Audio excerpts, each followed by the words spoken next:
Olá pessoal do primeiro ano, como estão todos? Espero que bem. Como estamos aí caminhando para o final do terceiro bimestre, vamos dar sequência ao nosso estudo de Sociologia, trabalhando agora na página 80 do caderno do aluno, o momento 4, onde nós vamos falar do etnocentrismo. Pessoal, o que é etnocentrismo?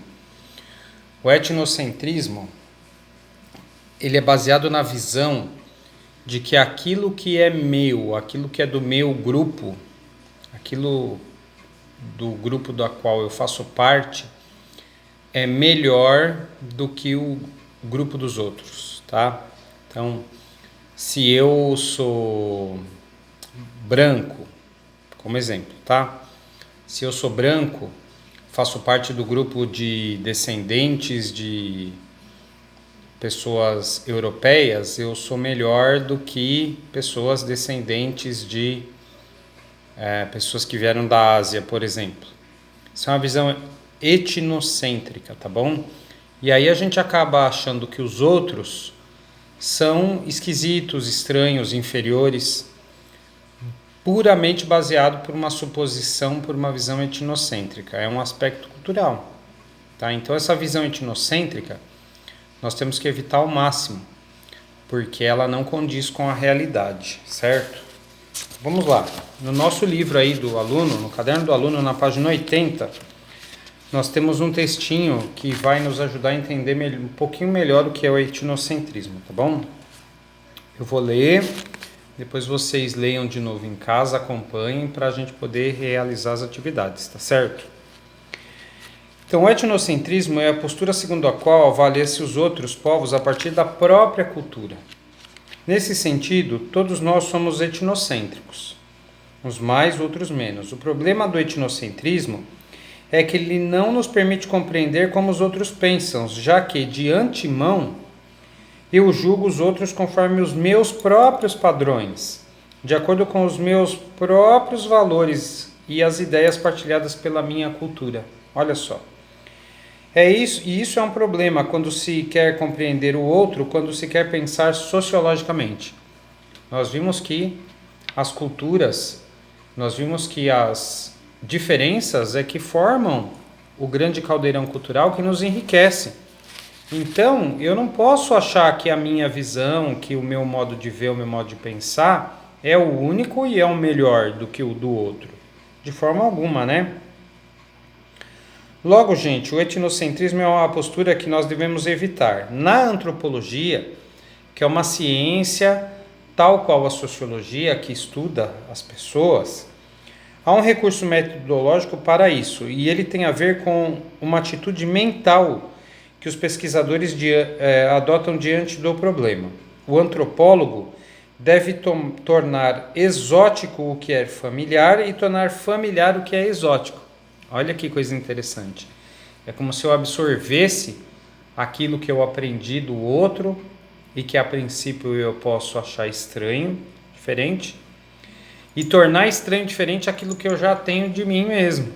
Olha só que exercício interessante. A gente começa a respeitar a posição dos outros quando a gente faz isso. Ou seja, é preciso assumir uma postura de distanciamento da nossa própria realidade, diante do seu modo de pensar, agir e sentir. Essa postura está ligada ao estranhamento. Lembra que lá atrás a gente falou do olhar crítico e do estranhamento, gente? Que eu pedia para vocês estranharem determinadas atitudes que a sociedade tomava como naturais, né? É tentar colocar-se no lugar do outro e compreender como ele pensa. Ter essa atitude não significa deixar de ser quem é, mas aceitar o outro na sua diferença. A essa postura damos o nome de relativismo cultural. Ou seja, eu convivo com o outro, eu respeito o outro, né? Todos nós temos aí as nossas diferenças. E conviver na diferença é hiper importante para que nós possamos construir o nosso acervo cultural e crescermos como pessoas.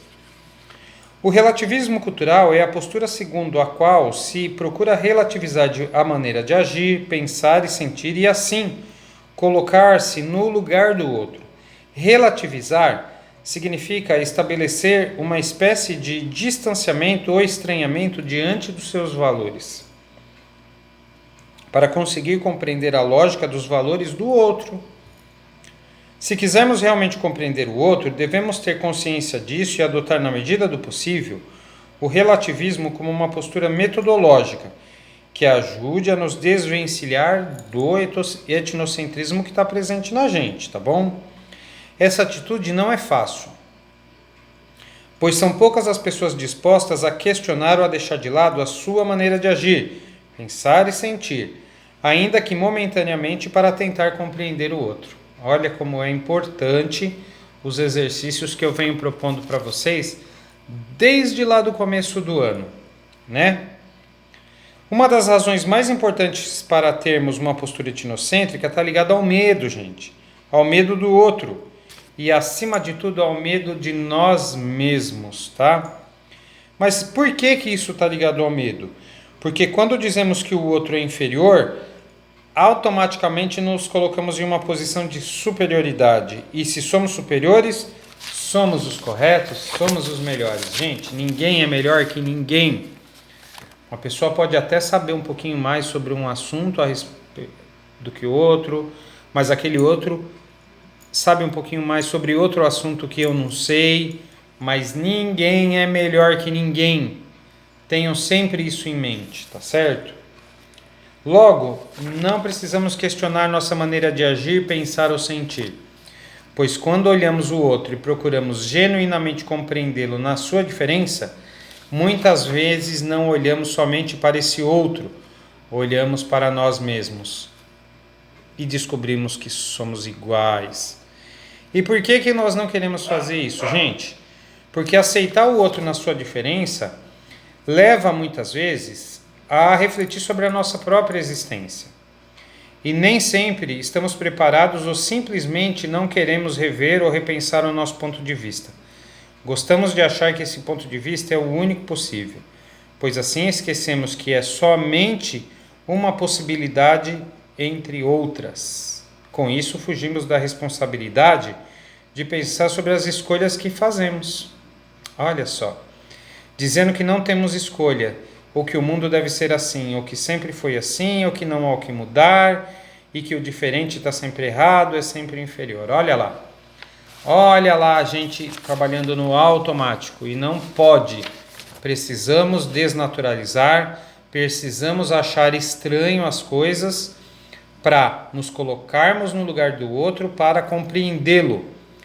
Quando a gente faz isso, a gente vive melhor em sociedade, porque eu passo a respeitar o outro como ele é, tá certo? Eu não posso querer que alguém me respeite como eu sou, se eu não respeito o outro como ele é, gente. Tá bom? Pessoal, na opinião de cada um de vocês, por que nós confundimos o que é diferente do que conhecemos ou gostamos como algo inferior, amedrontador ou desqualificado? O que vocês acham? Por que nós confundimos aquilo que é diferente do que a gente conhece, do que a gente está acostumado, com algo inferior, amedrontador, nos dá medo, que é a mudança dá medo, ou desqualificado, tá certo? Aqui nós temos atividades para fazer, a princípio para fazer em grupo, mas por conta do nosso distanciamento social, eu pedi que cada um faça na sua casa, faça no seu caderno e depois a gente socializa nos nossos grupos, tá certo? Então, vamos lá. Vamos pesquisar na internet ou outros recursos que nós tivermos 2 obras, gente, que podem ser música, filme, conto literário, grafite, charge, história em quadrinho, meme de internet, coisa que vocês adoram, entre outros aí. Dessas nós vamos pesquisar 2. Uma delas mostrando uma visão etnocêntrica, mostrando uma visão de que o que eu faço é melhor. E outra, uma visão mais relativista, tá bom? Vamos fazer essa pesquisa, colocar no caderno, tirar foto, mandar pelo WhatsApp, mandar via o canal que vocês acharem mais apropriado, tá bom? Manda para o professor para a gente discutir, socializar e repartir com o resto da sala, tá bom, gente? Vamos lá, dúvidas? Só chamar o professor. Até a próxima, nosso bimestre está acabando, nosso ano está acabando. Vamos lá, gente, quero ver todo mundo no segundo ano em 2021. Até a próxima.